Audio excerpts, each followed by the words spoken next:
All right, everybody, welcome to Yaron Brook Show on this Monday, July 21st, our second show. This one is our news roundup for today. I hope everybody's having a whoops. I need video. I hope everybody's having a great week. Well, it just started. A great Monday. I hope everybody's having a great Monday. Little confusing.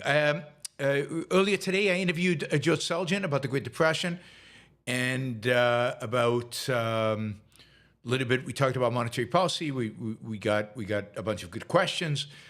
If you haven't heard the interview, highly recommend it. George is an economist. He's not a philosopher. He's not an objectivist. He's very much about the history of it. I find it, and he's incredibly thoughtful and incredibly knowledgeable. So, encourage you to watch the show, listen. You'll learn something. I'm sure you'll learn something about the Great Depression and about money and about banks and finance and all the rest of it. All right. Let's just jump into it, right? Let's jump into it. So, Donald Trump has sued the Wall Street Journal. Its parent company, News Corp, and it's published at Dow Jones and Company, and he's seeking damages of at least $10 billion. $10 billion. That's a great opening bid, right? For alleged defamation. On Thursday, this was done on Friday. On Thursday,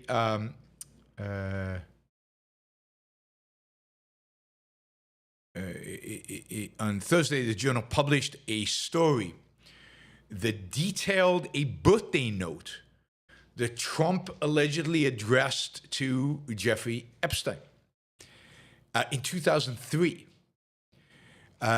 which was pretty rowdy and which Trump claimed was fabricated. He wrote on his Twitter thing, "We have just filed a powerhouse lawsuit against everyone involved in publishing the false, malicious, defamatory, fake news article." He described it as a historical legal action. He's including in the lawsuit the owner of News Corp, Rupert Murdoch, who in the past was a big Trump supporter, and its chief executive officer, and the two Wall Street Journal reporters who wrote the story. In response, Dow Jones spokesman emphasized the rigor and accuracy, quote, "the rigor of accuracy of our reporting," adding that the company will vigorously defend against any lawsuit. I mean, this is Trump's style.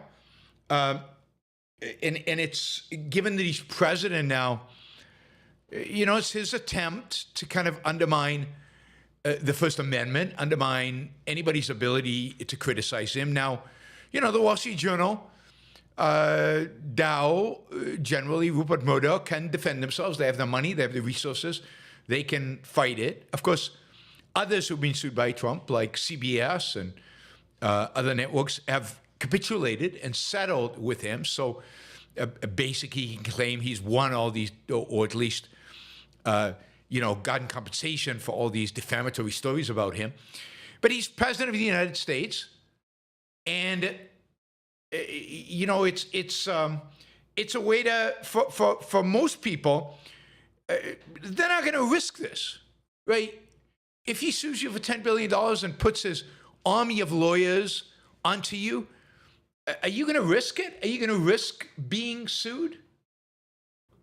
So if you're an independent journalist, or if you're a small media company, or you don't have the resources to go like Dow does to defend yourself in court, or to settle for some 7 or 8 figure or 9 figure number, what are you going to do? Well, you're going to not criticize Trump. You're going to not launch a story that he might challenge and question and go for it. Now, the story now first, he filed a lawsuit in Southern Florida. Many people thought maybe he was trying to get U.S. District Judge Eileen Cannon, who was very lenient with him over the documents case, over the FBI search of his property and him hiding confidential documents. She basically delayed and managed to get him off. But the reality is that he got a different judge, and he actually filed the case in a different division. So a lot of the hysteria early on about him trying to choose the judge was just wrong. But it's so he got a Obama appointee. I think it's an Obama appointee. He was appointed as state court judges in Florida by two Republicans, Jeb and Charlie Crist, and then Obama appointed him to his current role. And it's going to be interesting how this case develops. It's a hard case. It's going to be a very hard case to win. To be able to win a case of defamation, you have to prove that the newspaper knew it was false and published it anyway, or didn't do any kind of due diligence. We're talking about the Wall Street Journal. Of course, they did their due diligence before. You can't win a case like this on error or on confusion or they were misled. You have to prove that they knew what they were doing, right?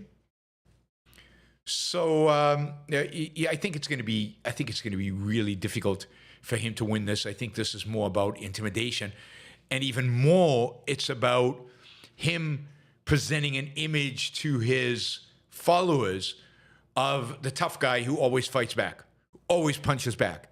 Even if he's in the wrong, he punches back. And they respect that. They love that. And of course, he also right now has to do whatever he can to distance himself from Epstein. So, he's doing that. I don't know if you read the details about this letter. So supposedly, for Jeffrey Epstein's 50th birthday, Giselle Maxwell prepared a special gift to mark the occasion. And she went to Epstein's family and friends. One of them was Donald Trump. She collected letters from all these people, and she put them into like a birthday album. And each one had had a letter. The whole thing was leather bound. It was really nice, and it was actually among the documents that were examined by Justice Department officials who investigated Epstein and Maxwell years ago. These pages were known to the Justice Department. And this is why I think, among the many reasons why Trump doesn't want the Justice Department files released, because there's probably a lot of just embarrassing stuff in there, even if it doesn't suggest that he was part of some kind of pedophilia ring.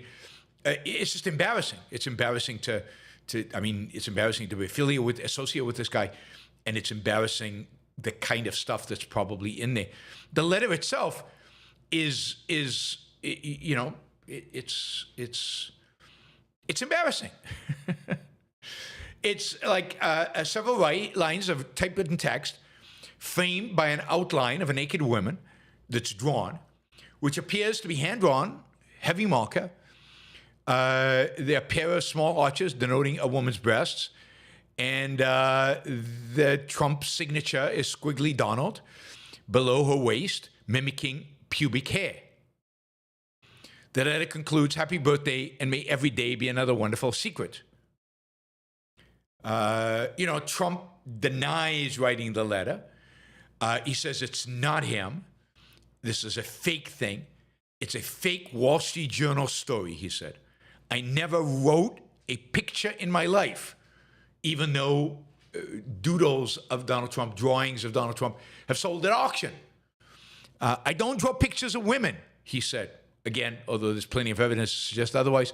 It's not my language. It's not my words. Really. And already for this journal, when the journal interviewed him, Trump said, I'm going to sue the Wall Street Journal just like I sue everybody else. So there you have it. And look, this is if it wasn't the president of the United States, who cares? And It's not the revelation about the letter to Epstein. I mean, if it's news to anybody that Donald Trump is a scumbag, then I can't help you. He obviously is and has been always in the way he's treated women and the way he in his associations, his affairs, and all of that. So none of that is new. I think the scary part here is just the factor of intimidation against journalism, against journalists who might want to cover the President of the United States and now have to be very cautious not to get on his wrong side because, I mean, I don't want to be sued for $10 billion. I don't think you guys want to be sued for $10 billion. Raphael, thank you for the sticker. Jeffrey, thank you for the sticker. Jonathan Honing, thank you for the sticker. Thank you guys. Appreciate the support. All right. I want to cover, what I think is, is probably one of the two, really most horrific kind of big stories that are happening in the U.S. today, affecting directly the individual rights of people. And one is we cover quite extensively on the show on a regular basis, and that is immigration. I mean, the rounding up of people by ICE, the kind of the police state mentality that they have, the deportation of or arrest and detention of U.S. citizens and legal residents in this country, and the tactics, the everything. So we'll regularly be covering, I think, the evil of what ICE is doing. And, I am all for ending ICE.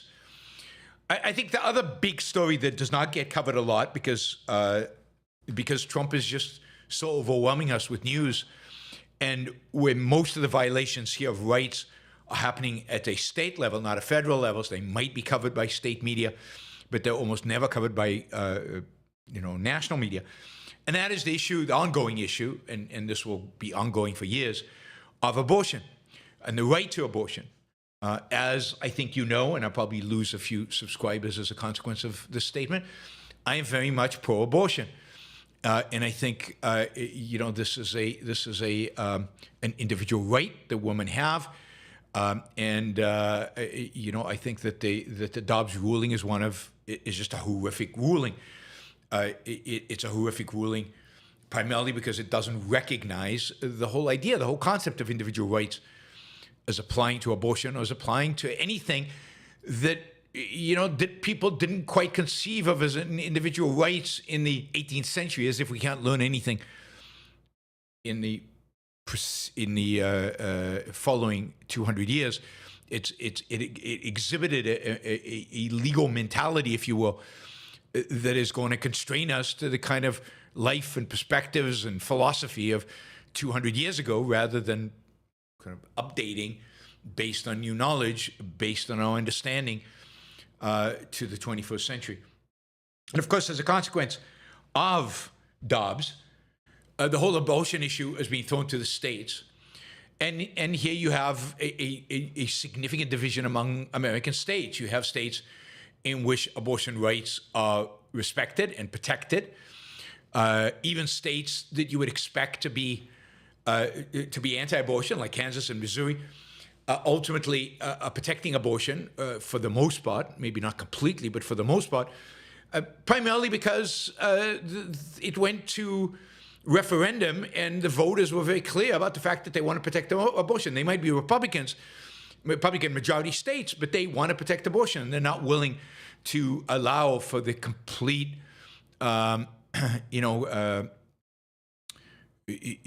complete denial of a woman's right to have an abortion. So, in states where this has not gone to the actual public, the voting public, and as I've told you often, I think many Republican women are actually pro-abortion. They're not anti-abortion. And if it actually went to a vote, I think in many states, abortion rights would win out. That's why Republicans still wanted to go for the vote.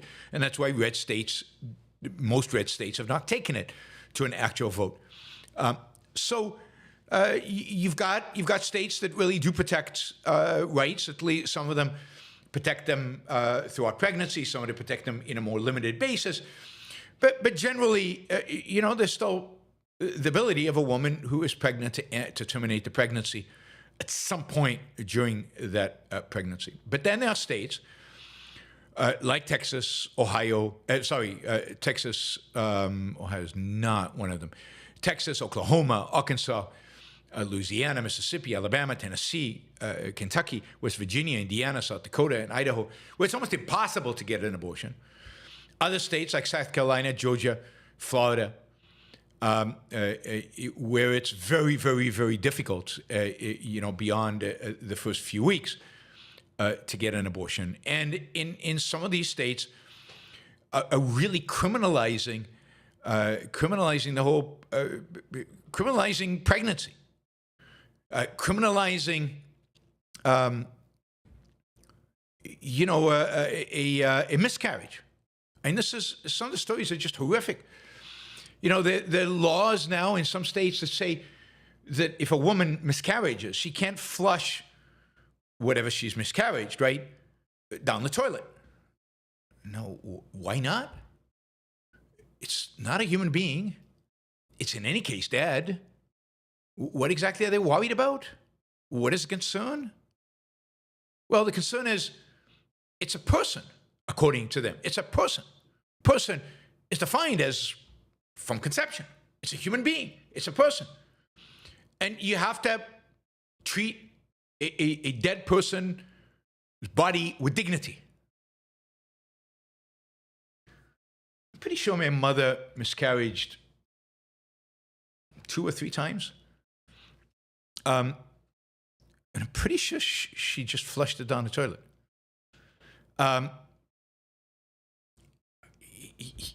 It's insane.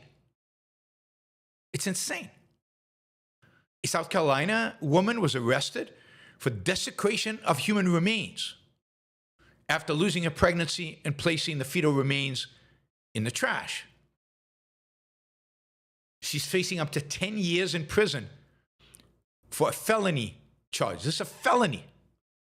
Desecration of human remains.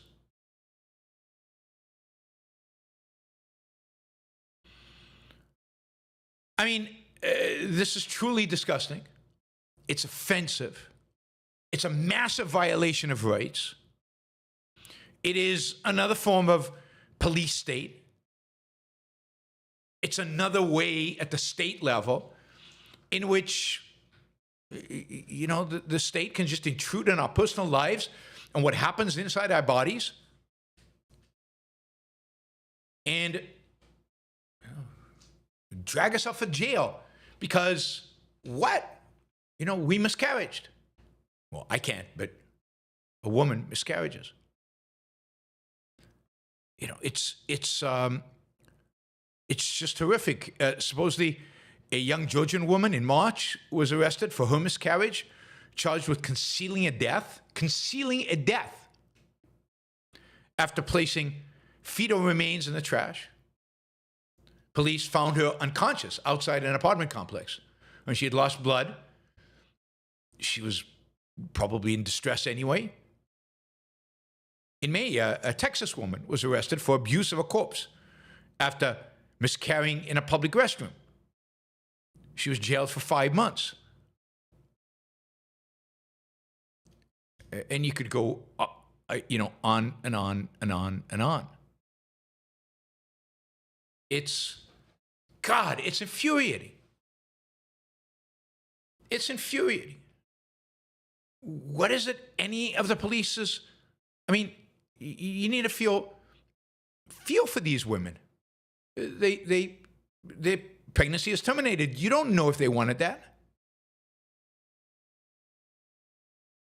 And it's all because of this doctrine now that defines a fetus, and it could be a month old. I don't know what they call it when it's a month old. It's not even a fetus. It could be a few weeks old, right? It's a person. It's a human being. Which is just an evil doctrine. It's just an evil doctrine. which rejects what a human being actually is. And of course, eviscerates any right a woman has, to her own body. Now, on top of this, in Texas, I think we talked about this months ago. There was that case that actually went to the courts about, Texas bans all abortions except when a woman's life is in danger or when one of her organs is in danger, something like that, right? So emergency medical exceptions. The problem is that the law is super ambiguous. It's not clear what that all means. When is a woman is in danger, and does the doctor abort immediately? Do they wait until the woman's on the verge of dying? And some women have been on the verge of dying because they waited. Because in Texas, if the doctor does the abortion and a court decides that it wasn't necessary after the fact, he faces up to 99 years in prison. We don't put rapists in jail for 99 years. We don't put, murderers for 99 years in jail. But a doctor doing a voluntary abortion, and in this case, doing it in a case where he thinks, that the woman's life is in danger or one of her major bodily functions is at risk. That's how they have it stated. 99 years. I mean, it's an abomination. And as a consequence of this, physicians in training in obstetricians, they don't know if they're in Texas. They're worried. First of all, they won't never know how to do an abortion. How are they going to train for such a thing? Do you want to be an obstetrician in Texas if you're going to face these kind of dilemmas? 99 years in jail. 99 years.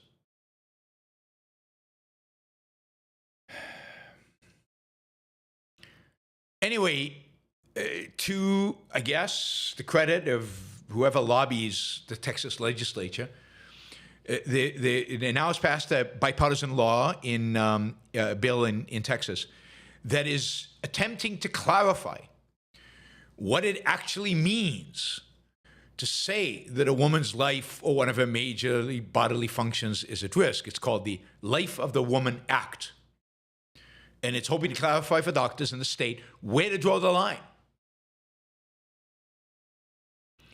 Now, the reason for this is there have been high-profile cases in which women have got sepsis as a consequence of the lack of treatment,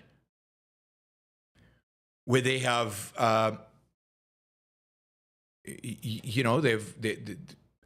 they've got really ill,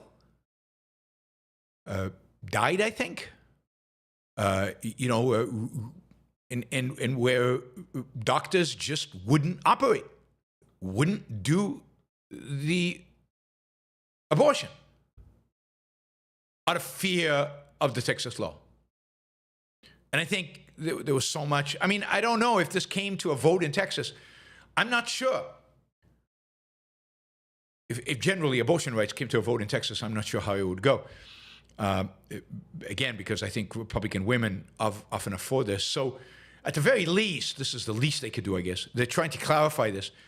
We'll see whether they, are clarifying it enough. Part of the problem, and one of the things you want to avoid, is like a list of cases, because then what about the ambiguous ones? What about outside the list? You want to have some principles, but what are the principles? How do you define the principles? I mean, a laundry list is inappropriate. It's lots of nuances. It's medicine. I mean, it should be 100% unequivocally at the discretion of the doctor. I mean, There's no list of regarding what the state permits in terms of other treatments, medical treatments. This is what you have a doctor for. Now, of course, Texas should make abortion legal, but short of making it legal, at least have some sense of clarity for doctors so that women don't go untreated. And, again, get disease, die, suffer horrifically. It's just, again, I mean, these are, for those of you who don't think Republicans have a fascist tendency, here, the anti-abortion group, the anti-abortion people, they definitely have. They want to control your life. They want to control your body. They want to tell you how to live, what to do, and they want to control the kind of medical treatment you get and when you get them. And they're particularly dismissive of women. Another part of another thing that's happening in a lot of these states, including Texas, is criminalizing leaving the state to get an abortion and the potential of being tried when you come back. In Tennessee, there is an abortion trafficking bill that states that it's a felony to recruit, harbor, or transport a young person for an abortion without their parents' permission. So now you can't provide them with educational material, you can't tell them about the option, and you can't provide them with transportation. I don't think a 17-year-old should need her parents' permission to have an abortion.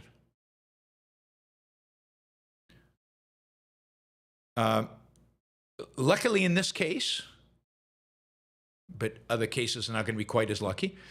But in this case, a judge in the Sixth Circuit Court of Appeals has basically blocked Tennessee's abortion trafficking law, and they've done it on the basis of the First Amendment. It's a basis of free speech. You should be able to tell somebody about their options if they're pregnant. You shouldn't be able to stop them from doing that. That is a free speech issue. Other states will write the laws in ways to get around this. And of course, this still doesn't stop some states from criminalizing going to another state to get an abortion. And this is why, if you're a young woman, even if you're a young couple, because imagine if you're a couple and you get pregnant on purpose and then you discover that the fetus is so deformed that you do not want to have it. Do you really be wanting to live in Texas or in Alabama or South Carolina when you discover that? I mean, this is why when people say, oh, well, California, they're crazy there. Well, at least in California, they respect a woman's right over her own body and her right to make decisions about the fetus she is carrying. At least blue states respect individual rights in this one realm in a far superior way. Well, not superior way, because you either respect them or you don't respect them. They respect them as compared to red states where you might, in some ways, have greater, let's say, economic freedom, maybe, but you have a lot less of these personal freedoms. This is why, to me, it's not clear-cut. It's not obvious. It's not self-evident where you should live. That you should never live in California, for example. I mean, that's just ignorant.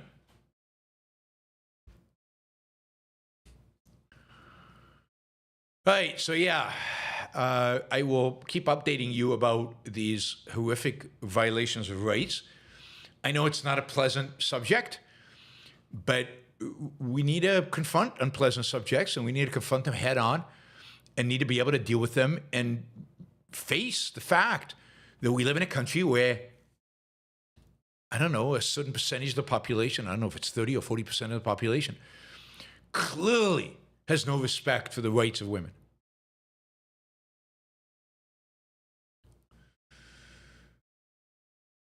All right, on a much dramatically lighter topic. I can't imagine you haven't seen the video that went viral of the Coldplay couple.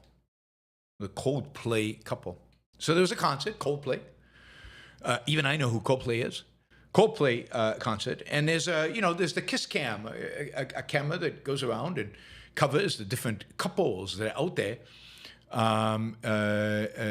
during the concert, kissing or whatever. And in this case, the camera swept and found this couple, obviously and blissfully in love, swaying in each other's arms on a beautiful summer night. I'm reading from an article written in the Free Press about this. And Coldplay lead singer actually said, Chris Martin, he actually says, oh, look at those two, these two. And then all hell breaks out. The couple notices themselves on the big screen. They suddenly get this, look of sheer panic.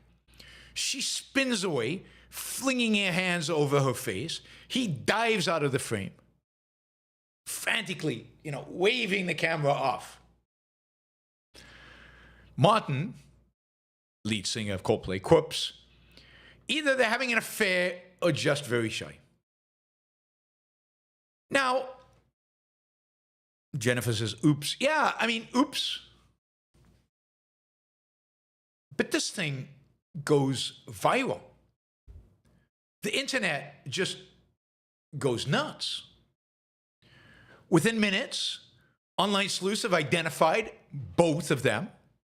It turns out he's the CEO of a software startup called Astronomer, and she's head of, in the ultimate irony, of course, she's head of HR. And both are married to other people.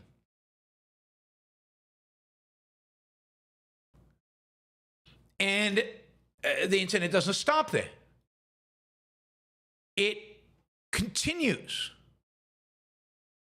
It continues to seek out the spouses, harass them on Facebook. It creates memes and pictures, and the video goes viral, and it goes everywhere. Even to the point of creating a fake statement from the CEO. Non-apology. It's exposed. It's the biggest story over the weekend. Now, this is just horrific, it's a display of the nastiness of the online world in which we live. Like people relishing other people's, the couple is screwed, right? But other, the people's failures. We're relishing it even more because once they discover he's a CEO, oh, he hates CEOs. And he's probably a millionaire. Oh, we definitely hate millionaires. And she's in HR. Well, I hate HR. They're the ones who tell us not to have affairs within the office. So it's like, yeah, they relish this. Now, this happens. It would happen in if an affair, people are caught having an affair, people are shamed, and there are all kind of shaming rituals that people go through in order to penalize the offending couple. But it's usually done on a small scale among people who know each other or within a community where people know each other. And it's, containable, but this went global. And why do people care? Why should people care? The story here is not the couple. I don't care. They had an affair. Lots of people have affairs. I'm not pro it, but it's none of my business. It doesn't affect my life. It doesn't change my view of the world. And yet we live in a world in which this is what people care about. That's the story. The story is that everybody cares. There's stories about this, and everywhere, most of the stories Stories about this everywhere. He, of course, has resigned as CEO. She is resigned as HR. Who knows? And I'm sure they're both in trouble with their spouses. But, okay, their lives are ruined now. And the internet has made sure that they will never escape this, that their faces will be plastered all over the place for eternity. But it's just this, we live in an era, in a time, and maybe we've always lived and now we just have the tools to manifest it, but it really is disgusting when you see human beings behave this way, of just relishing the downfall of somebody else, particularly if they're successful, particularly if they're rich, watching them fall, encouraging them to fall, maybe pushing them a little bit so that they fall harder. And, destroying people's lives over something that is probably destructive of a relationship, but you don't know what's actually going on. You don't know, why they're having an affair. You don't know the details of their private life, and nor should you. It's none of your business. None of this is any of our business. Now, so the public reaction to this, just ridiculous. Just ridiculous. I mean, Mary says envy. It's driven by envy. But it's more than envy. It's driven by just the joy of pulling people down when they've, pulling people down. As if, half the people doing this are not going to have affairs as well and would be unbelievably embarrassed that they were found out in public. But it doesn't matter. And it's also the tribalism, the horde mentality of let's pile on. Let's pile on. Everybody else is doing it. Let's go for it.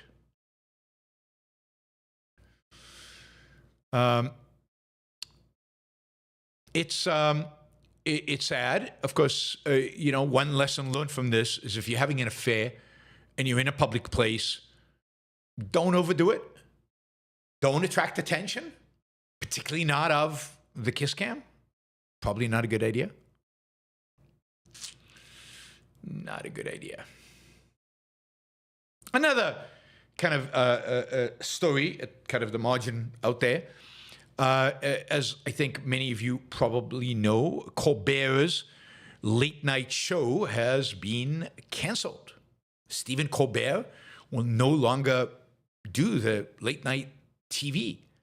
And it's not just that he won't do late night TV, it's that the show has been put on ice. There is no replacement.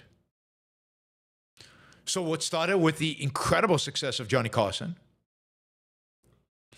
and continued with, other people who have manned that seat and done, really, really, really well, has now, for at least on network TV, has basically pretty much died. Now, many people, including Elizabeth Warren and Bernie Sanders, predictably, blame politics for this, right? This is a consequence of the fact that Colbert is making fun of Trump or something like that. And maybe that played a factor.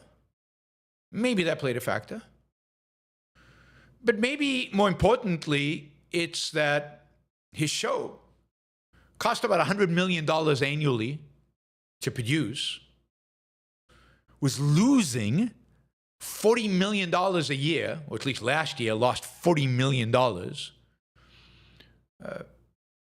host was making at least $20 million. And it was, its viewership had fallen 30% over the last 5 years, and even more so in the crucial demographic for advertisers, which is 18 to 49.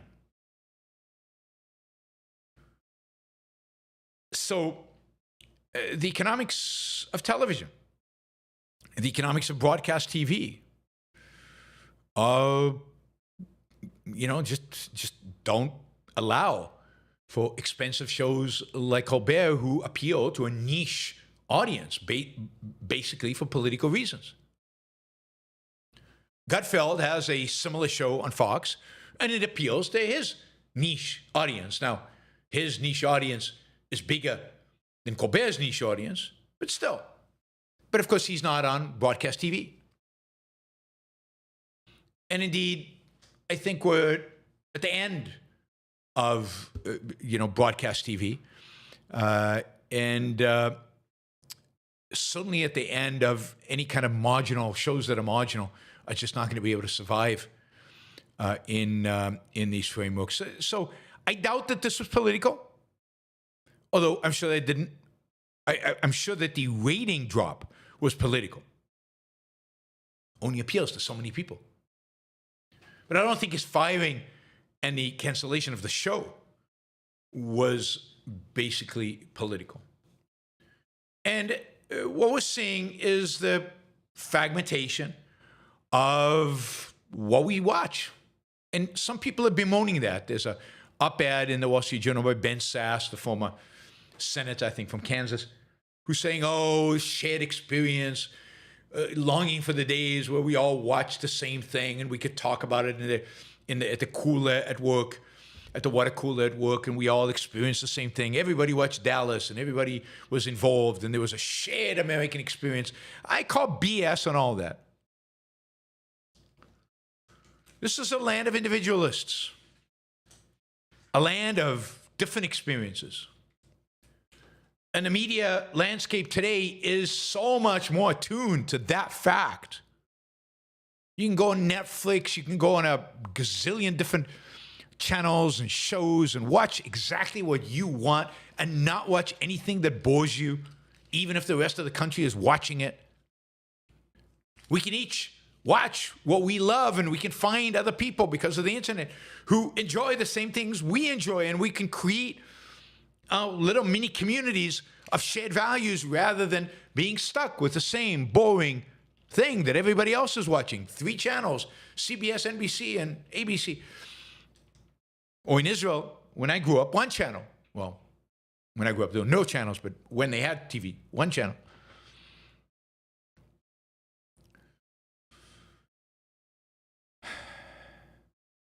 Chandler says, hey, Carson had Ayn Rand on.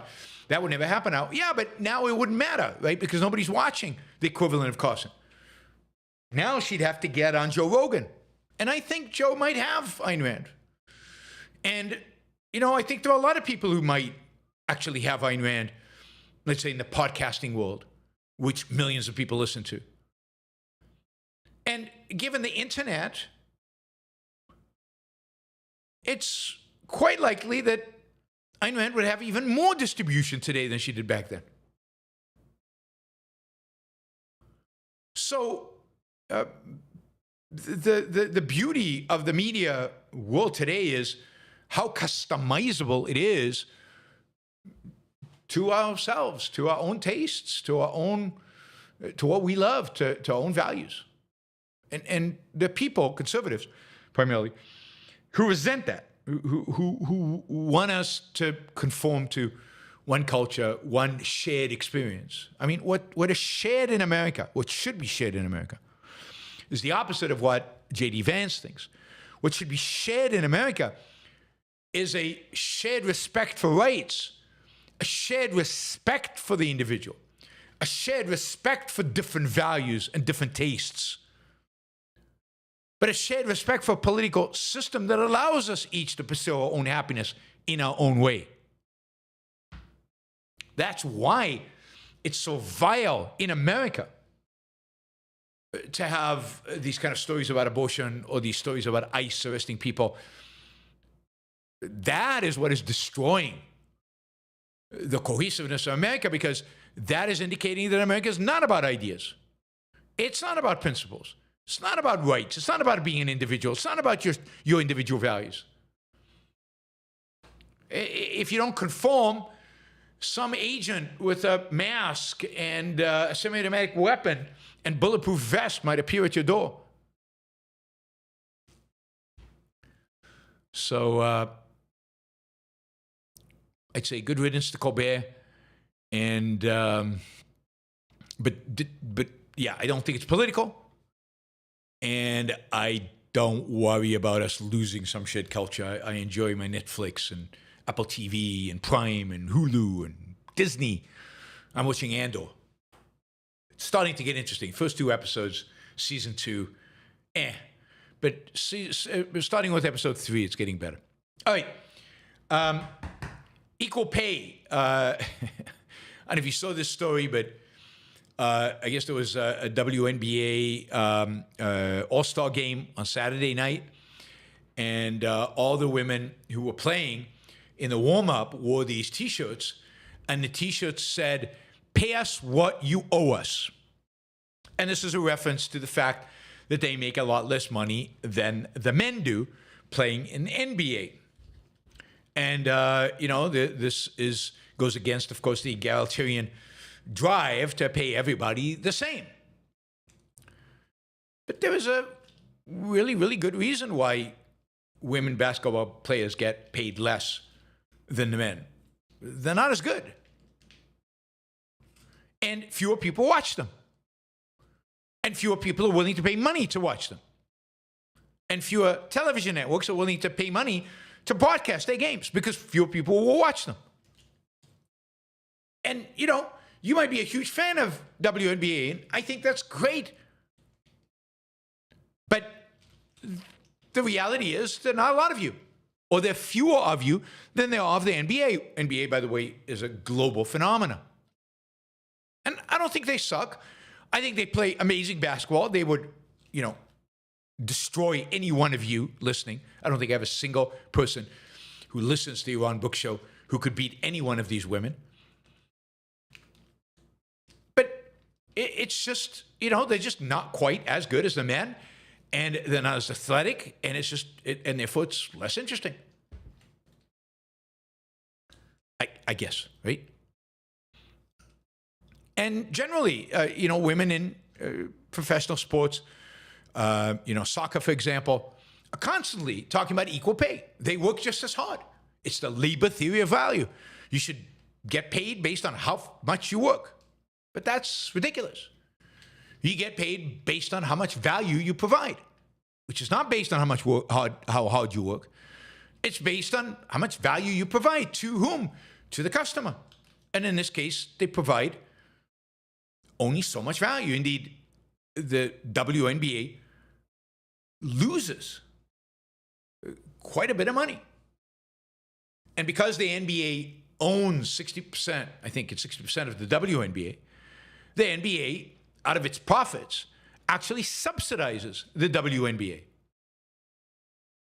Now, I have no problem with that. It's all private money, and it probably, from a marketing perspective, it all makes sense. But, with all due respect to these women, they're getting paid to play basketball. It's pretty cool to begin with. And, I don't know what their wages are, but I'm sure they're reasonable. Yes, they don't make as much as LeBron James or Jason Tatum, who I think was the highest paid until, was the highest paid in basketball. Yeah, they're not as good, not as entertaining, not as athletic, and they don't bring enough viewers, so they don't make as much money. And the reality is that, it's a marketplace, and they can't make more money than the fans are willing to pay to see them, minus all the expenses associated with running the WNBA, of course. So, and it's not that I think these players are egalitarians or nasty or, crazy women lib types. No, I just think they're ignorant of the basic principles of economics, and they really do think that they should get paid somehow based on effort. Now, viewership of WNBA is rising, particularly because of Caitlin Clark, who is a phenomenal player that a lot of people like to watch. And it could get more popular because of her. Just like, the NBA was so-so, it was sinking, it was not making a lot of money, and really not that exciting, and going nowhere to a large extent. before the era of Larry Bird and Magic Johnson.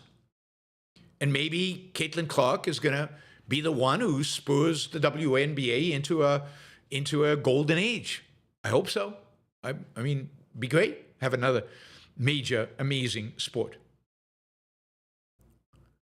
But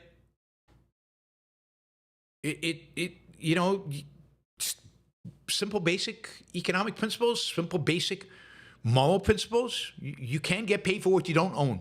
So you can't get paid for what you don't produce, what you don't earn. You got to earn it, and you haven't earned it. How do we know you haven't earned it? Fans are not watching you, and the league is losing money. Basic principles in ethics and economics. No conflict there.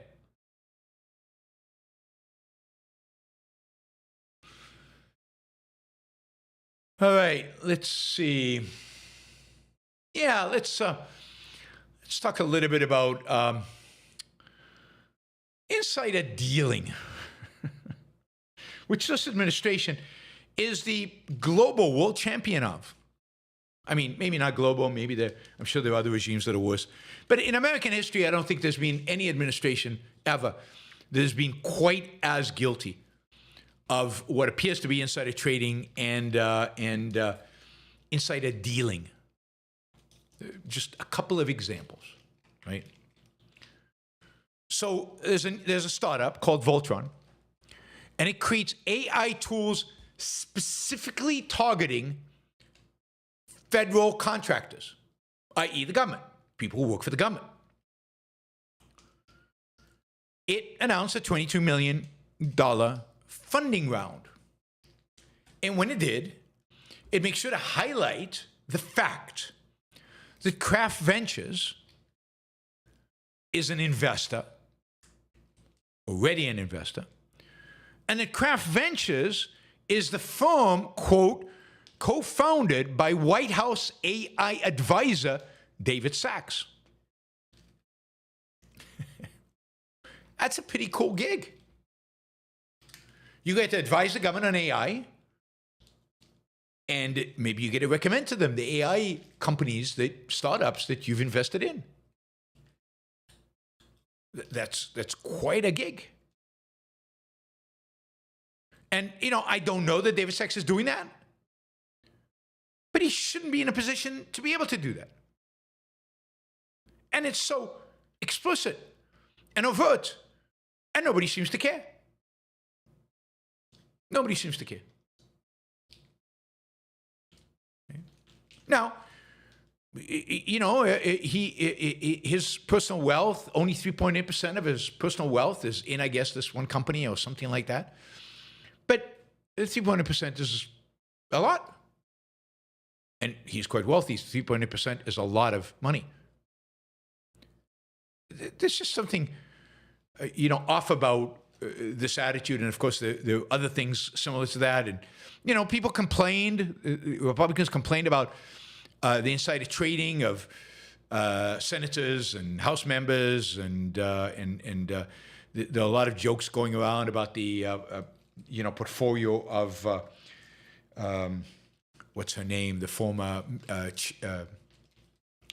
chairman of the House. I forget her name. Anyway, Pelosi, right? Speaker of the House, former Speaker of the House, Pelosi, and all her insider dealings. And it's happening right under people's nose, and nobody, you know, I don't hear Republicans complaining about this. And even closer to home, also announced, is that the Trump Media and Technology Group, this is the Trump family, basically owned by Trump, the president. It's a social media company, right? This is the company that basically owns Truth Network. Well, it has raised $2.5 billion, or planned to raise $2.5 billion, to buy Bitcoin. Supposedly, they've already bought 2 billion Bitcoins, which they are going to sit on. It's part of a Bitcoin treasury plan. Now, Trump is the largest investor in Trump Media.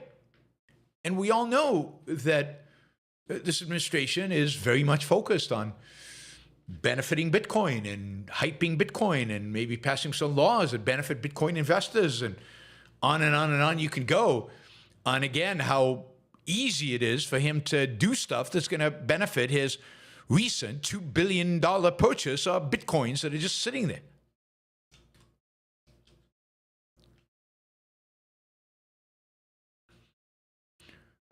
The spokesman for Trump Media says that the Bitcoin purchase will, quote, help ensure our company's financial freedom, help protect us against discrimination by financial institutions, and will create synergy with the utility token we're planning to introduce across the Truth Social ecosphere.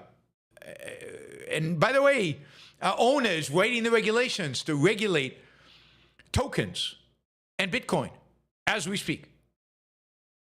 I mean, this is the problem with government going hand in hand with business, government controlling business, government controlling every aspect of our lives, government regulating everything, government trying to determine what is appropriate, and government wanting to buy Bitcoin and have its own strategic reserve, which would help Trump's shares quite a bit.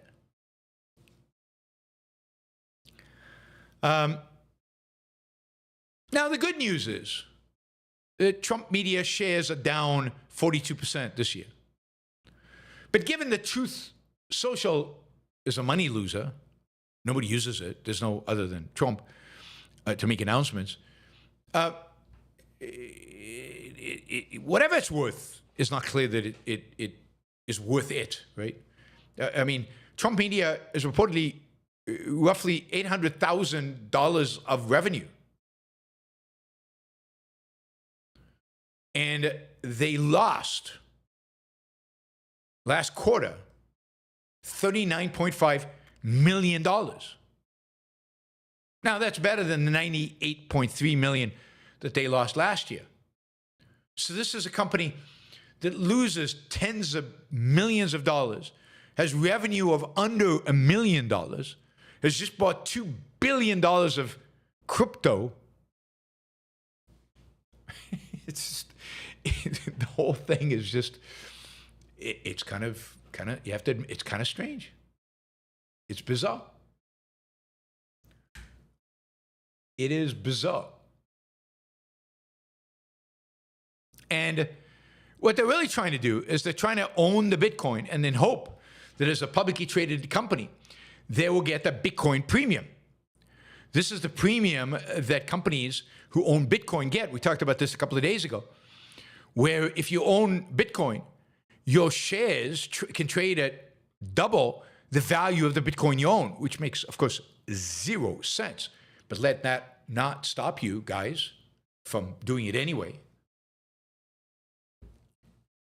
And they're trying to create exactly that. The best known, kind of Bitcoin holding company that is public, that all it does is hold Bitcoin, is Michael Saylor's company called Strategy, used to be called MicroStrategy. It owns $72 billion of Bitcoin, and the company is worth close to $140 billion, even though it has nothing else. Zero, zilch, nothing else except the Bitcoin worth 72. So where does the rest of the market capitalization come from? Nobody can tell us. Nobody can tell us. Now, there are a bunch of these now, and Trump is joining them that are benefiting from this phenomena. There's also a company, they're called blank check companies. These are companies that are basically empty shells. They're public. They get a blank check. People give them money and they can do whatever they want with it. Blank check. They don't promise to do anything particular. And what these companies are doing is they're buying Bitcoin. Now, other people want in on the game. So now there's a company called the Ether Machine that is public, that is planning to manage, it's an interesting word, manage. They're planning to buy and hold 1.5 billion of Ether, which is Ethereum, the second largest cryptocurrency out there, crypto asset out there. It's not a cryptocurrency, it's a crypto asset, called Ethereum. And they're hoping for a multiple as well. I mean, this is an amazing way to make money. Like, I can create an entity that owns my house. Let's say my house is worth $1 million. I create an entity that buys the house. It now owns the house. And it would then sell for $2 million. Like, I doubled the value of my house. It boggles the mind. It just makes no sense. And people, of course, finding ways to, engineer this and do it with regard to not just Bitcoin, but now Ether as well. These are the kind of things, and I'm just going to say this, and I know I'm going to be hated for it, and probably, some of you will not like this. But this is a great example of the kind of behavior, the kind of stuff that happens before a bubble pops. Now, don't know when. It's hard to time these things. But when you start seeing what I would call stupid economic behavior, stupid valuations, just stupidity run amok, then it is a matter of time before the bubble pops. I mean, and when it does pop, it could be quite brutal. And here I mean the bubble being Bitcoin and maybe some of the other cryptocurrencies. But they will be held afloat for quite a while here, I think, by the deregulation that is being promised, whether it happens or not, is being promised. And unless it all fails, that will hold it up. Whether the valuations are justified by the deregulation, I doubt. But this kind of behavior, this kind of financial structures, complex financial structures that don't make any sense, just basic math doesn't make sense, is usually a sign of a market that has been divorced from its fundamentals. All right, I guess we got two stories. So this story is Japan had its election for the upper house. They have two houses, like we do. Upper house, for some of the seats in the upper house, the consequence of this election is that the party in government basically now does not have a majority in either house. So it is now running a government that is in the minority, could be voted out of office any time, can only pass bills if it can convince other parties to vote for them, because it does not have a majority, even with its coalition partner. So there's a lot of political turmoil going on right now in Japan as a consequence of stagnation, inflation. Inflation has been 3% or higher for 6 months, which is unheard of for decades and decades in Japan. But there's been stagnation, of course, for 50 years. There's general economic anxiety. There's a shrinking population, one of the fastest shrinking countries in the world. U.S. tariffs are not helping. And then finally, immigration. There's a lot of angst around the increase in immigration that the Japanese government is engaging in, because the reality is they just don't have the people to do the jobs and facilitate the wealth or the creation of tax money to be able to fund a very old population as it retires. And Japanese live long. They have very long, high life expectancy. So there's a lot of Social Security, a lot of healthcare payments that need to be made over the next few decades that need to be funded by somebody. Somebody has to work in order for that to happen. There's just not enough Japanese people to fund the social programs that they're committed to. So they've increased immigration, and that immigration, like everywhere else in the world, but maybe even more so because Japan is such a homogeneous country, has been historically, it's creating real angst. This is the most immigration Japan has ever had in its entire history, except for the very early on when people came to the island. As a consequence of that, a right-wing party with the slogan of Japanese first did very well in this election. And not anything that could lead it to a majority. It's no way close. It's still a small party, but it went from one person in parliament to 11. And, it's a sign of the kind of angst. People don't like that foreigners are buying Japanese homes. And guess who in particular? Well, in particular, it's the Chinese. Chinese, they don't like all the tourists coming to Tokyo, particularly the Chinese. So Chinese are coming as tourists, they're buying homes. And then there's the immigration problem, and you get a lot of populist angst as a consequence. And of course, the tariffs are not helping. Tariffs are not helping. And just the strategic ambiguity. Can Japan think of itself as America's number one ally in the Pacific? It should be able to. But with Trump, who knows? Is it? Is it not? Should it feel confident? Should it not? So there's a lot of... Trump is a troublemaker, and he's a destroyer. And in this case, I think he's destroying a lot of the relationship between the United States and Japan and the confidence the Japanese have in that relationship, sustaining itself over the long run and building on that relationship, particularly facing a mutual enemy of China. I mean, if one of the things that the Trump administration should be doing is clearly articulating to the Japanese how important they are in our strategic offensive, defense against China, and treating them as a really close ally and not as the enemy. And that would mean low tariffs, and that would mean, treating them differently than we are on defense issues, on pretty much every issue. So this administration is creating a mess in the world, a real mess in the world that the bad guys are going to exploit. I mean, it's just luck that the United States has allies like Ukraine and Israel who are holding back the enemies where they are. But there's nobody to hold back China. And at the end of the day, Ukraine can't do it alone. And it's not clear Israel can do it alone. All right, finally, I just want to comment on these videos that are coming out. I don't know if you've seen them, these Jubilee videos. Jubilee is setting up these debates where one guy shows up, right, taking a position, and then they bring in 20 people who disagree with him. And the 20 people rotate in confronting him. So he debates 20 different people over time. He just sits there and does the debate.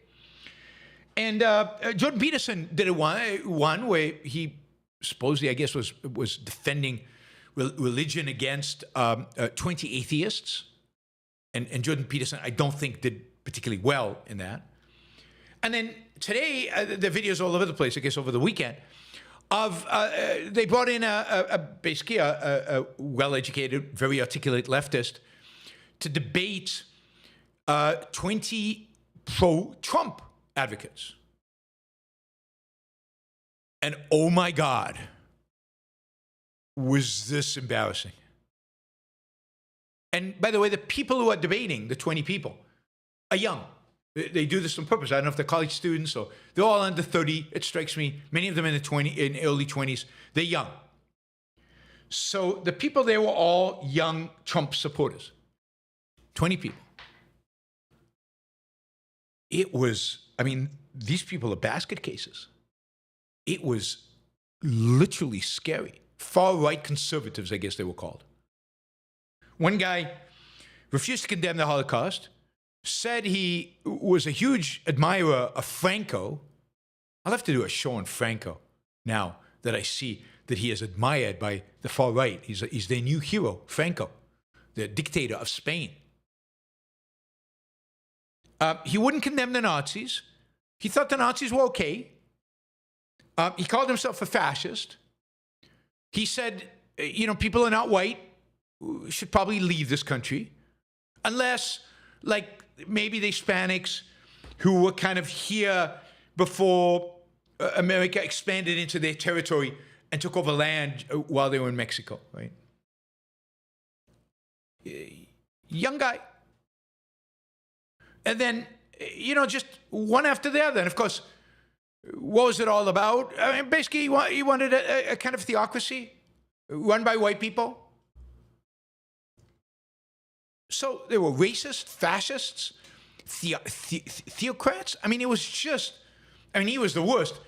But and then the others were just ignorant of basic stuff, ignorant of things that were in the news and that Trump has done, and they didn't even know he's done. These are Tucker Carlson fans and Candace Owen fans, and this country is in trouble. Mostly men, because that's who Tucker Carlson and Candace Owen appeals to. It's mostly men. It's who Trump appeals to, young men. So you should watch these Jubilee debates. And I've suggested, if any of you know how to influence Jubilee, I'm willing to take on 20 people on capitalism. Left, right, doesn't matter. I'll defend capitalism in front of all these other people. 20 people I'll take on. Love to do a debate on that. That would be fun. I can't think of anybody better to do that than me. And I don't think you can think of anybody better to do that than me. So if you have any ins or any ability to go to Jubilee and influence them, please suggest that. All right, that is it. That is the news for July 21st, 2025. Yeah, it's almost the end of July. So Wednesday, I go to Arizona.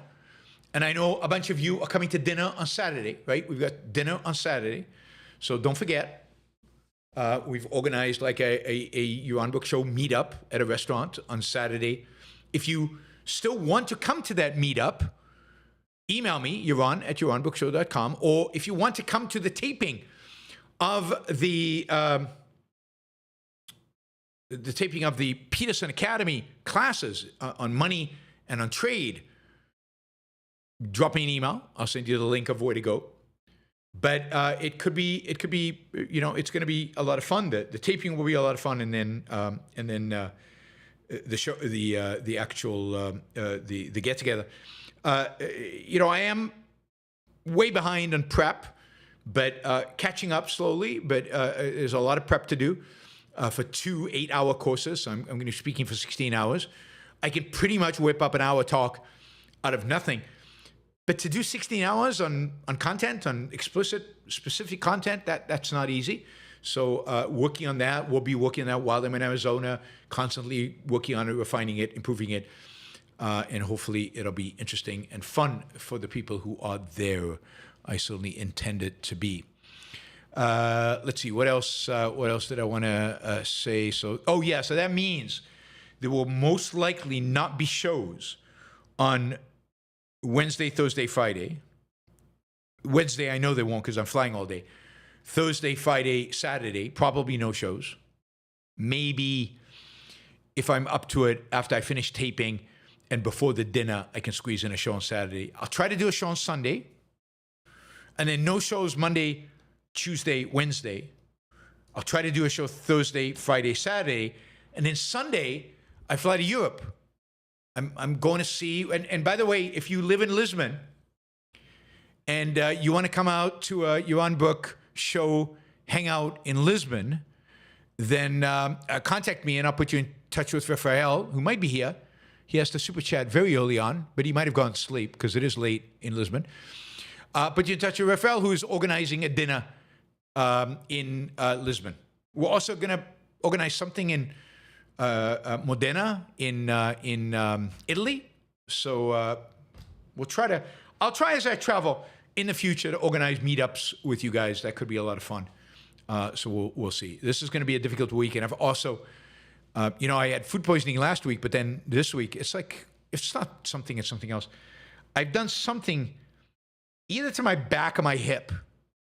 If there's a doctor out there listening who can tell me what the symptoms would be different if I did it to my back or my hip.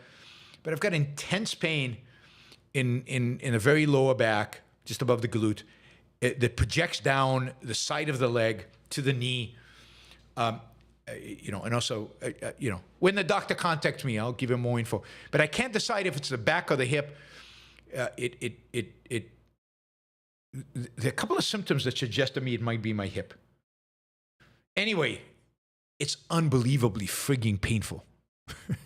So just add that to everything else. It's a kind of sciatica, but I've had sciatica. It's a different nerve. It's not the typical sciatica nerve. It's like the side of the front side of the leg and only to the knee, whereas sciatica typically is the back of the leg and all the way down. But you've got all kinds of sciaticas, right? All kinds of sciaticas. So there isn't one type of sciatica. It depends on which nerve is being pinched. But of course, it could be pinched at the spine level, where a disc could be protruding, or it could be pinched at the hip, and that could generate sciatica as well. So a hip can generate sciatica. It's not always lumbar. So I know lumbar. Lumbar I know, and my lumbar's been MRI'd more than most people, more than pretty much anybody's lumbar has. But I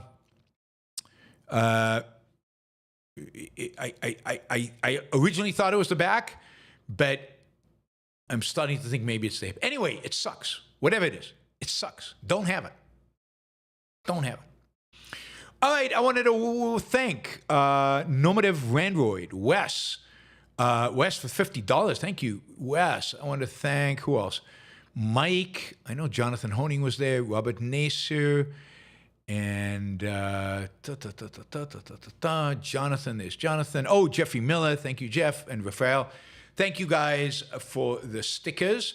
You too can support the show using stickers or using a super chat. We have raised the first hours, but we're well into the second hours, and we should be doing a lot better than we are. So please consider asking a $20, $50, $100 question or doing a sticker for $1, $2, $5, $10, $500, whatever you feel like, and helping us get to our target. Our target is, well, if we're only going to do 2 hours, the target will be $500. But if we're going into a third hour, the target is $750, and we're way off of that. So please consider supporting me, supporting the show, which is only made possible because of contributions from you, listeners and watchers. Let me add that if you really want to support the show and you want to do it consistently, then consider making a contribution on Patreon or on PayPal. And you can do that by going to patreon.com and just searching for Yaron Brook Show and then filling out and giving you information. And then every month it'll get charged and then you don't have to think about it again. I am setting up a crypto wallet on Coinbase, and we'll make it possible for you, if you want to support the show with crypto, to transfer crypto to that wallet. So I will let you know when that goes live. Angela has been dealing with that all day today, trying to set it up. It's not easy to set up. It's a pain in the neck. All right, reminder, Alex Epstein sponsors this show. He is a friend of the show, and he is the #1 thinker in the world on issues of energy and fossil fuels, and of course, anything to do with regulations that relate to energy, and just somebody who, in environmentalism and climate change, and somebody worth supporting, certainly worth following, because you'll get a real education about these topics, which are so crucial to the world in which we live, and maybe the one area in which the Trump administration is reasonable on. Can we say reasonable? And so go subscribe, alexepstein.substack.com. Ayn Rand Institute is got a discount going on Ocon 2026 in New Orleans. New Orleans, great food, great jazz. We'll have polka. We'll have a blast. It'll be a fun conference. New Orleans is a fun place, bopping place. And so, yeah, you should all come. Every one of you should come. And given the discount, 30% plus, you get an extra 10% for being a YBS listener. It's almost free. So join us. Just go to aynrand.org/start here. aynrand.org/start here. sign up, and when you get to the payment, put in the code 26. That's from 2026. 26 YBS 10. 26 YBS 10, and you'll get the extra 10% on top of the 30%, which will end at some point. They won't offer this 30% forever. And finally, Hendershot Wealth Management is a sponsor of the show. They have a product that aims to save you a lot of money on taxes. When it comes to capital gains taxes, if you have some really appreciated stock, or if you have a business you're going to be selling in the next few years, you should be contacting them. hendershotwealth.com/YBS.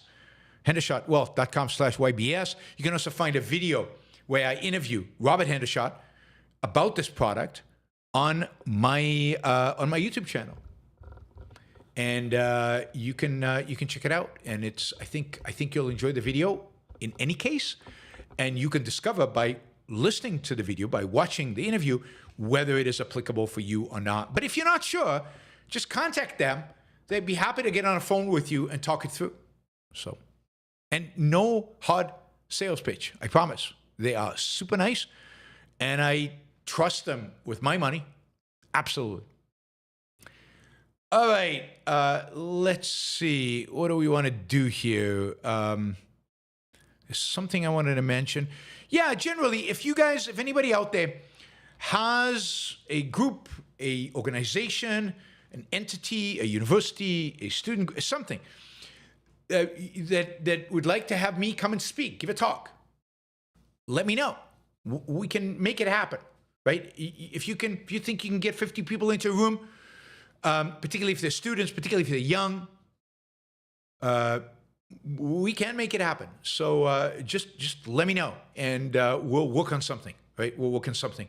Don't worry about the money yet. We'll work on something. We'll make it happen. So contact me, and let's get a conversation. It could be anywhere in the world, anywhere.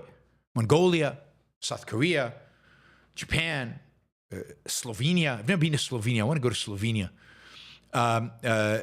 Scandinavia, Sweden, Norway, Copenhagen. I love Copenhagen, or Poland, or France. That would be a long shot. France, Spain, Portugal. Anyway, just contact me. Let me know, and we'll try to make something happen. All right. Final reminder: we're still searching, stretching, trying to get to our goal. So. Let's just put the 2-hour goal in here. And $230 is still required to get to our goal. So if anybody out there wants to help us make that number, and also ask a question or not ask a question, please consider coming over to YouTube and supporting the show. All right, let's jump in with questions. Remind you again, check out the George Selgin interview from earlier today. Michael. Millet isn't the last politician who's going to advocate capitalism with a big C. There will be more and more politicians advocating our move away from the mixed economy towards a full free economy over the next decade. I hope you're right. I mean, Michael's probably the best super chatter support I've had over the last 2 years. It's probably gets the #1 crown. Over that period in terms of just the sheer number of questions and the sheer number of dollars. But Michael goes through questions where he's unbelievably pessimistic. The world's going to end. The Nazis are coming. They're going to round us up. We're heading towards concentration camp one day. And then the next day, oh no, there's a whole, Millet is just one in many, and there are going to be many people advocating for capitalism, and it's all going to happen within the next decade. And I like the optimistic Michael more than the pessimistic one. And I really, really hope he's right. And certainly we do everything we can right here on the Yaron Brook Show to make that happen. So I hope so. And I travel around the world trying to find them and educate them and trying to get them ready for the day when that happens. Mary, anti-abortion laws will keep women from seeking medical attention early in pregnancy, risking the mother's life. Absolutely. It is just it's just, it's horrible. And I can't imagine what it's like to be a woman in these conditions, a young woman who, you know, has the risk of getting pregnant, being pregnant, and then all the risk. I mean, being pregnant, giving birth is such a difficult thing to begin with. It's such a complicated thing, and it's fraught with risk. I mean, before modern medicine, a significant percentage of women died giving childbirth. And it was becoming, you know, with the sexual revolution and with Roe versus Wade, it was finally becoming, I wouldn't say easy, but significantly easier. Women had much more control over whether they wanted to get pregnant or not. Even if an accident happened, they could control whether they were going to have the baby or not. And they were in control of their lives and their bodies. And what Republicans have done is just they've yanked that away from them. Yanked that away from them, taking them backwards 60 years in some states. And it's just horrible. And of course, even in the other states, we don't know what will happen if the Republicans ever achieve real majorities in the House and Senate, if they ever actually gain significant political power. Not your average algorithm. Part 1. I just hope the FDA doesn't kill new innovation before it can get started. What it already does, it already is. Let's be very clear on that. I think once it's out, the various kinds of Luddites and the people who just want us to die will be overrun by the people who want to live. This goes into part 2. The Uber strategy, just get it out there. And then once people see what it is, the opponents won't be able to sustain a campaign against it. I don't think that's true, sadly. I mean, there have been so many drugs that have been withdrawn from the market after it was already out that served the needs of some patient exquisitely, perfectly, without replacement. And yet was still pulled because of some risk to some minor group, and it doesn't work that way. Even with Uber, it didn't work cleanly and easily. And it's still true that in many parts of the world, Uber's still banned. I'm going to, in Spain, most cities in Spain don't have Uber. Italy doesn't have Uber, at least the cities I've been to. And even in Northern Europe, there are places where you never know. Some years they have Uber, other years they don't. So no, it doesn't work quite as cleanly as that, as you'd expect it to. I wish it did. I wish it was that easy. Get it out, and then people will embrace it and support it. I mean, Austin, Texas, for years didn't have Uber. Now Uber won in America, but drugs do not do as well as Uber, sadly. James, is Middle America largely a bitter and miserable place? The right creates this mythology of the Midwest and white America as the last bastion of wholesomeness, when in actuality it's filled with people who have given up on life. I don't know if it's filled with people that, but there are many people there that are that. I'm sure there are many, many good people in Middle America, and I know people who live in Middle America that are great. Middle America is a very mixed place, just like the rest, but there is a significant segment of the population in, I'd say, red America, red state America, that is bitter and miserable. I think there's a lot of people in the Rust Belt who are basically bitter and miserable, and they vote for either left or right, who want to take over and control, and don't believe in markets, and these are people who hate CEOs and who hate capitalism, whether they vote left or right. And I think there's a white spectrum in the Midwest, but there's certain areas which have an overwhelming or a significant number of people who match that description. But again, the Midwest is a mixture of a lot of different places with a lot of different types of people. It's one of the beauties of this country is you don't get mono in very many places. Mono, everybody the same. Jeremy, this is why I can't imagine moving to be with everyone in Austin. Yeah, I mean, I get it. I get why people don't want to move to Austin, although it's hard to be in California these days as well. And a lot of it has to do with your particular sensibilities regarding the particular rights that are being violated and where you are in life and what you care about. And sadly, there's no one good place to live, one perfect place to live. Everywhere is mixed, very mixed. And that's not good. Not good. Jennifer, I wonder if a lot of people picking on the couple at the Coldplay concert are Trump admirers. That would be quite ironic. Yeah, I'm sure that a lot of them are. I mean, people don't have any problem with Trump's affairs and Trump's stuff that, but that's Trump. That he can do anything. God can do whatever he wants. He creates his own moral code. But yeah, no doubt it's a mixture of people of both left and right, holier-than-thou conservatives and holier-than-thou leftists. Pretty awful. Raphael says, if you changed your podcast name, what would it be? I think I once called it Radical for Capitalism. I like that title. Radical for Capitalism. That would be the title. Michael, can you reach out to the people at Jubilee to do a 1 Capitalism versus 20 Socialists would be a great video? Yeah, I agree. I'd like to do that. I'll try to see if I have any way to reach out to them. And as I said, if any of you guys have any way to reach out to them, please do so.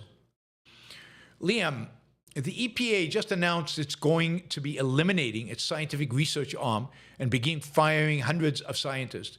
Could this have happened without Alex Epstein? Probably not. I think Alex has had a profound impact on everything. Now, there's been a lot of hostility to the EPA in the Republican Party for a long time. But I think what Alex has done is giving it real, solid kind of philosophical, ideological, intellectual, more importantly, foundation. And so they've always talked about it. Now they finally have the balls to do it.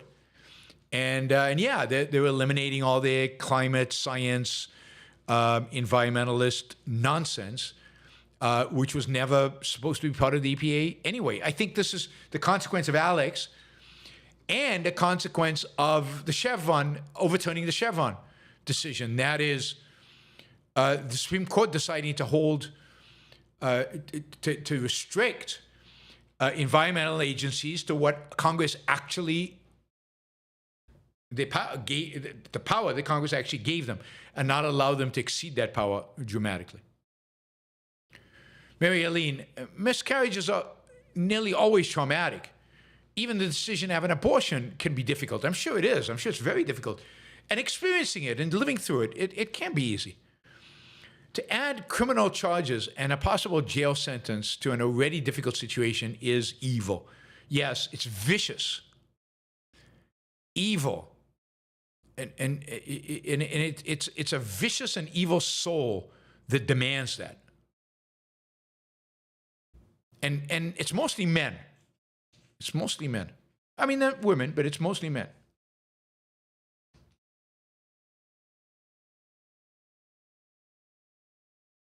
All right. Hopper Campbell. Are abortion bans alone a rational enough reason to boycott Texas as the headquarters of the objectivist movement? No, I don't think they are. I mean, I think that every state violates individual rights, and that can change over time. Which state violates what rights? You never know. You could build a headquarters somewhere, and then 5-10 years later, they could change the politics and be a lot worse than they were before.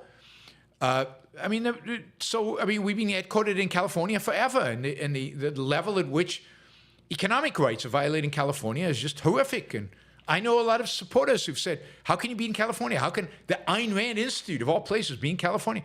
So I get it, but there's just no perfect state to go to that represents our values. And indeed, the whole point is that we are fighting the common values in the culture. We're fighting the values of the government of the state of California. We're fighting the values of the state of Texas. So it would be inappropriate if the Ayn Rand Institute went to Texas and then stopped writing about abortion and didn't say anything about abortion. That would be horrific. That would be a lack of integrity and a complete violation of our charter and our mission. But we're not going to do that. We're going to go to Texas and be more vocal about abortion and piss more people off. So there's no place to be that represents our values. And it's just a question of the various trade-offs that have to do with where you want to build a building, where you want to have a headquarters. And there are a lot of moving pieces to that decision. But given the mixed economy here, I mean not just in economics, but the mixture in terms of rights protection, everywhere in the world, there's no ideal place that we can say, oh, now this represents Ayn Rand. That would be scary to do that. And we're not saying Texas represents Ayn Rand any more than we said California represents Ayn Rand when the Institute was founded in California. Robert, are individual rights themselves forced? No, the individual rights essentially are the absence of force. They're the exact opposite. They're the recognition that life requires the absence of force, and that the role of government is to eliminate coercion and force from human life, and to leave individuals free to use their mind in pursuit of their own values, in pursuit of their own happiness. Rights are there to protect your ability to live your life, to achieve your happiness, to pursue your happiness. And they do that by eliminating force. So they're not forced on anybody. The elimination of force is not force. Now, it might require force to do the eliminating, but only in retaliation. Only when somebody else uses force or intends to use force first.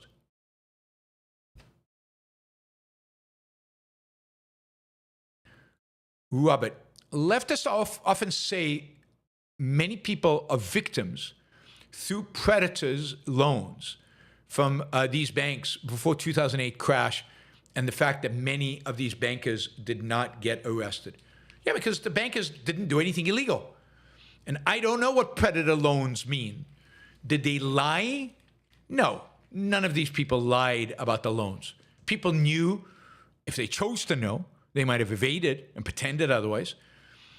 But people knew what these loans were about. They knew, let's say they were taking a variable rate interest, that if interest rates went up, they would go up. And they, don't take a variable rate interest if you don't understand the concept. But who was defrauded here? Home buyers? No, they got loans they shouldn't have got. They were the opposite of defrauded. Indeed, they did a lot of the defrauding of the bankers. So is it that the bankers then sold the mortgages to other participants who were defrauded? But these other participants are very sophisticated investors. It's their responsibility to check out the loans and make sure that they're buying, know what they're buying. So nobody was defrauded here. This is not an issue of fraud. The only fraud committed here was the manipulation of the government of the interest rates and of mortgage requirements. And they defrauded the people. I have a 6-hour course, 5-hour course on the Great Recession, on the 2008 crash. You can find it. It's on YouTube. It's free. Just check Yaron Brook Financial Crisis, and you can find it, and you can learn exactly what happened during that period. And it had nothing to do with evil bankers. Bankers should not have been arrested because they did nothing wrong. The people who should have been arrested are Dodd and Frank, and they got a bill named after them. And the people who committed sins are the politicians and the chairman of and the people running the Federal Reserve. Esoteric dichotomy. Hey, Ron, many thousands of Japanese elders commit petty crimes in order to get arrested to escape poverty, loneliness. How to rationally address? Well, I mean, that's pretty sad, very sad indeed, if that is really the case. I didn't realize that. I didn't know that. But I don't know how to address, because it's a little late now, in the sense that they were promised retirement, and they were promised they didn't need to save for themselves. It's too late for them to start saving now. They should be encouraged to go to work. Japan is seeking workers, and maybe they can still work because there's a shortage in the workforce, so maybe they can do some jobs. But otherwise, I don't know. They get their pensions. I don't know why the pension is not enough. So it seems suspect that they're in that situation. Maybe they need to do something different, either find work or move to somewhere where it's a lot cheaper to live on their pension. Andrew, taking as a given that most people oppose individualism politically, do you think most accept or reject individualism metaphysically? Is Sam Harris's denial of self a wider issue or an obscurity? If wider, what motivates it? I think it's an obscurity, and of course, Harris's denial of self is way more foo-foo and sophisticated than most people could hold, and discoverable through, the use of heavy drugs, or what do you call it, hallucinatory drugs.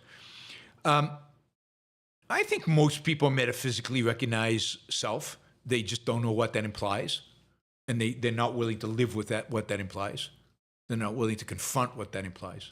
But I think they know the metaphysics of it. I think you need to be an intellectual or a complete another mystic, thorough mystic, to believe what Sam Harris believes.